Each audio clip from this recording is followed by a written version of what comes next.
yivuze Urunani na Dynamo Alonso ubuvuze ikintu gishobora gutuma kino gisagara kigirana kinyiganga.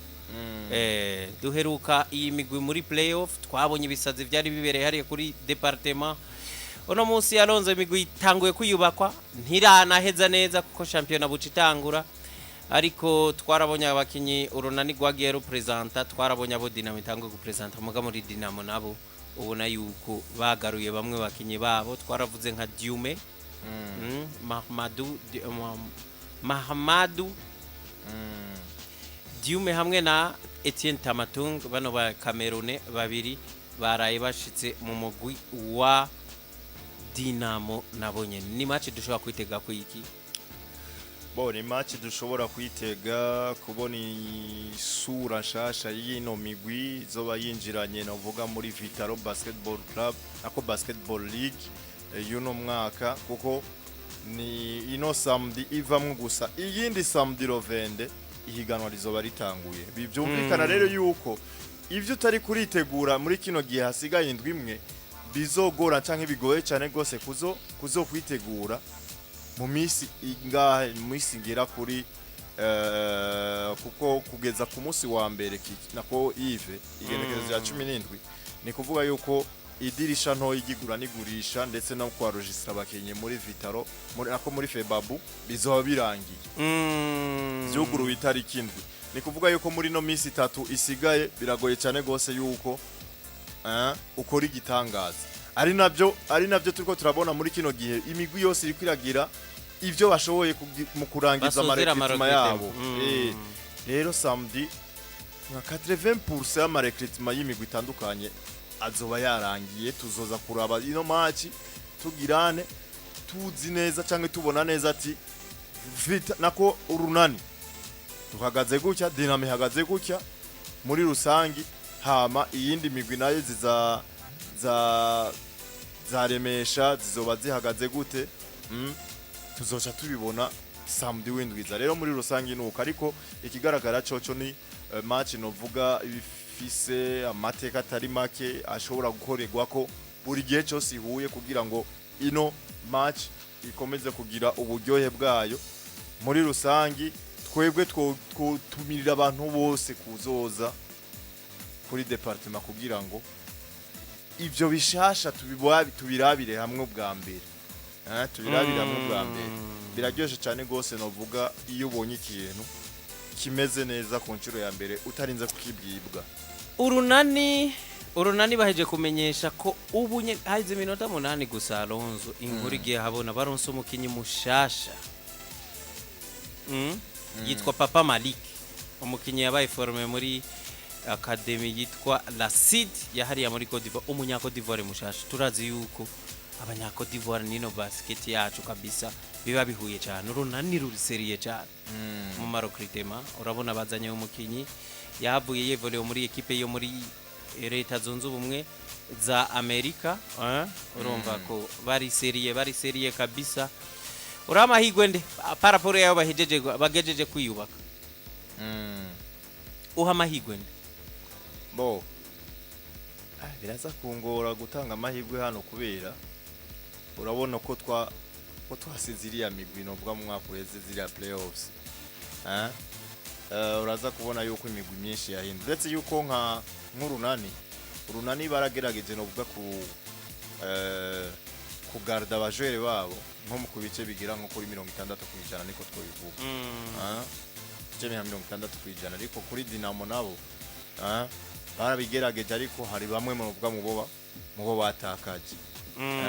Donc aka kantu kumbure novuga ko kugarda kujera novuga effectif Urunani basumbije Dynamo arashobora kuza kakayibera avantage kuri no match. Agenda bona Urunani rukitwara neza gutsinda kwa Urunani ku buri match. Naje nivyo navuze ari ukuntu Urunani bagerageje novuga kugirane kujera effectif bari bafise gusumba Dynamo. Ibi rero birashobora kubafasha ku munsi w'ejo. Ni match rero izoba ejo itangura igihe cy'isaha 5. Ibiciro navyo byarasohotse ku mwana w'imyaka munsi ya 18 azokwenje arisha 2000 kuri Porto azoba ari 5000, tribune 10,000, VIP 20,000, tike sponsor n'ibihumbi 50. Alonso reka dusozere ino minota 8 twakira umwe mu bakunzi bacu mu bakunzi ba ni nawe chef gatoyi match ya rikwihuza no vuga hariya mwigana ryo mu Barabu equipe ya Al Nassr na Al Ahli yarangiye no vuga ku ntsinzi ya Al Nassr nibwo bari bagendeye bari bagize déplacement bagenda ku kibuga ca Al Ahli ariko equipe ya Cristiano Ronaldo yavuye itahukana intsinzi ibitsindo bigera kuri 3-2 ariko kuri ivyo 3 byose wumva nta gitsindo cy'uwitwa Cristiano Ronaldo cinjiye wumva yari ibitsindo 2 by'uwitwa John Duran recruitment yabo nshasha bamukuye muri abashashikiye gutsinda muri Aston Villa ibitsindo 2 nivyo byinjiye ku ruhande rwa novuga ariko ku ruhande rwa Al Ahly ni equipe kiramwo aba ba Marleze aba bakinye ba yavuye muri Liverpool ni Bobby ni Firmino urumva equipe kinamwo kandi witwa umukinyi yavuye muri Brentford akiri muto ni Ivan Toney ari nawe yatsinze no yatsinze kuri iyo match ku ruhande rwa Al Ahly urumva rero ko yari match by'ukuri yari komeye cyane gose Gi ni sawa yego ni sawa president wa groupe ya Alonso ya Buja B Sport Funds B Sport Funds nabwo rero B Sport Funds zitandukanye na rujya rukino tuzoba dufise ku munsi w'ejo nikimenya bamwe mu bakunzi ba B Sport bazo bari mu kibuga bivuye kuri ya match ya la Nepasi twakina bamwe hamwe tuzobikora ko n'abanyamuryango wacu ni sawa rero yego ni sawa dufise match ejo ariko kandi kuri abo bazokwiyongera kuri twebwe bakurikiranye imyimenyerezo yabo bimeze gute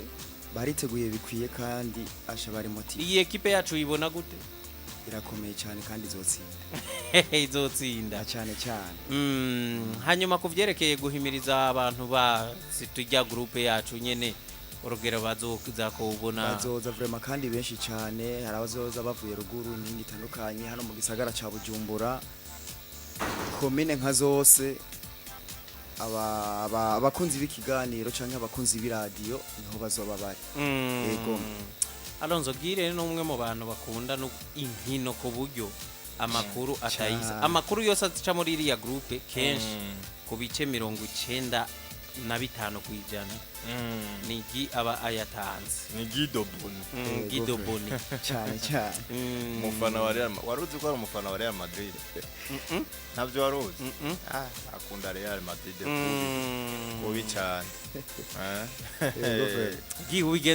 ubigenza gute kugira ngo ubu umuntu akunda umupira kuri yashobora no gusangiza amakuru kuri ruriya gwe mu bisanzwe jewe umupira w'amaguru ndawukunda kandi ndakunda inkino muri rusange rero hamwe n'ivyo ndagira recherche nkamenya ibivugwa hirya no hino mu migwi igiye itandukanye y'umupira w'amaguru rero cyanavuga ati ko fise telefone ayo makuru sinoyigungana ni byiza ko ndayaha abagenzi banje nabo bashobore kumenya ibivugwa hirya no hino kugira ngo twese tubandanye tunezerwa cyangwa turyoherwa mu kumenya ibiri kubigenda bivugwa mu migwi itandukanye dukunda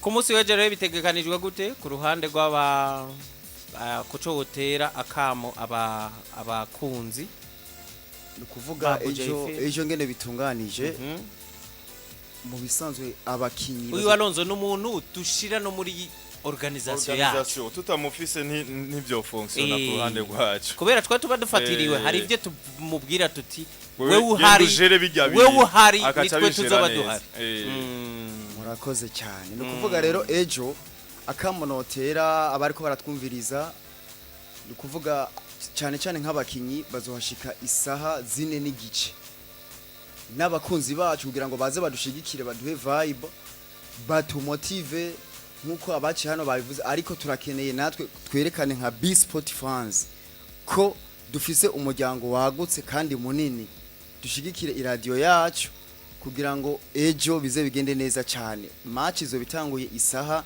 5 neza na neza ku kadomo. Yego. Abamenye B-Sport fans uno munsi nabo ubabwiye iki?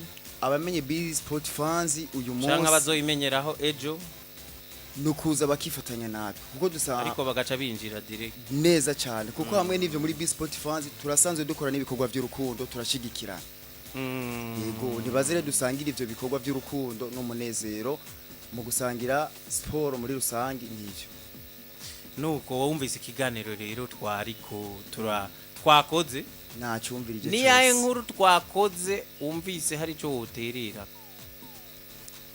Ni kuvuga ni hariho inkuru mwavuze ijanye mu Burundi igihe wabaza Alonso kuri derby izoba igitega ya Musongati na Frambo uramubamaje ati mbega nayahe mahitamwo wobwira abantu bariko batwumviriza hagati y'urukino ruzoba imakamba n'uruzoba mu ntara ya Gitega. Jewe ico noterera ku muntu asanzwe akunda umupira w'amaguru mu Burundi ari uwaguhanuje. Yego Urazi Alonso harabaho abantu baba diaspora bashika bakifuza kumenya nka match zihari. Byara abantu benshi bahora telefone ati ndafise umushitsi yifuza kumenya match ti muri no weekend wo mutoza he. Apere ngiyo wewe mutoza. Jewe no mutoza kuzoja imakamba. Kuko n'urukino uvuga he. Jewe mvuka nyene Bujumbura. Yego. Muguba hehe? Mu Ruziba. Urumva wo mufasha gutora inzira igana iwanyu. Oya kabisa. Oya yari blague muga nabonye ko ari convenki no ko ari bishitsa zo yohasoma no mukeke kame. Yego mukeke. Bisigure. Kuvuga match izoba imakamba ni match ifise uburemere uti gute nuwa mbere nuwa kabiri umwe wese azoba avuga ati jewe iyi match ndayitsinze ntegerezwa kugira gute kugira avantage yo kubona inzira y'igikombe. Ego ategezwa kugira avantage yo kubona inzira y'igikombe. Apara yuko igitega naho dusanzwe tumenyere ko hari uburyohe bwa dede. Yego muga match yejo y'imakambana hirya yejo kwito ni match izoba iryoshe cyane. Yego barabizi yuko ejo duhejeje urukino tutazoca dutaha. Barabizi neza cyane kandi Alonso twe tunezerwa no kuba turi kumwe. Ndibuka mu mwaka nibagiye guha amafoto hafsa ari amafoto twayikoyakoresha mu mwaka uheze bibagiye kuyamuha byari biryoshe cyane twahamenyaniye n'abantu benshi. Jewe mama Yvonne namumenye ujya munsi na Yvonne abantu benshi cyane badriye bari bahari ba B-Sport ni twari tubazi Boss John tumwumvamo muvuga hano mugatanga nimero ziwe mugabo hari abantu bakeneye kuzomubona uyu munsi. Yego no mupapa w'umustar sana cyane no mupapa w'umustar yari ahari kiriya gihe. Hari n'abantu bipfuza kubona directeur w'irati muga yari ahari kiriya gihe. Yari ahari hari abatamuzi bashasha binjiye. Yego kuko tuguma twunguka abantu muri rya groupe abantu baza batubwira ati dushiremo vraiment iyi groupe iratumotive ituma tumenya ibintu byinshi.